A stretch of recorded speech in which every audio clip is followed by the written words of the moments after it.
So, for today's video guys, magluto-luto na pud ta guys. Kanang kay wa man tay lakaw, so magluto-luto lang ta. So, pork ginagmay akong lutuon guys. So, naggisa na kog bombay, isunod na pud ang ahos man kana siya. Okay, kaya na magisahon lang nimo siya guys. Pag mag-brown na, isunod na nimo ang pork.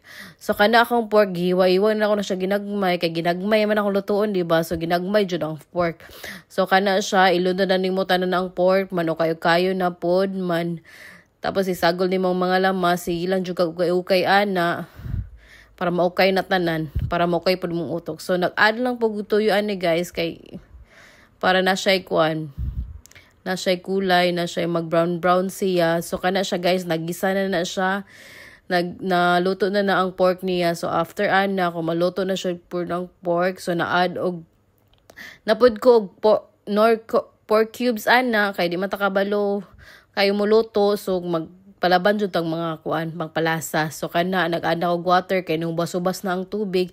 So mag-add kag water ana guys. So gamay lang jud nga water kay dili man sinabawan imong kuan. Ginagmay man ni, so mag-add kag patatas ana siya guys. Man after ana nag-add ko asin, gamay lang asin para di pud siya maparat.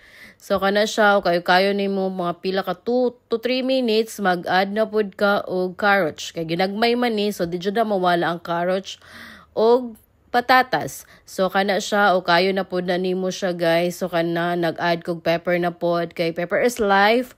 Mag-ana pog onion. So kay daghan man mig onion dara, daghan man kay may mga pangpalasa dara. So kana siya kani nga time nabutangan na to naggamay nga kuan potato paste. So wala na ako na videohan nga nagbutang kog potato paste kay wala day naon ang camera. So kana guys nag-add na pug og atsal para na siya design nga atsal. Kung mulasa ba na siya.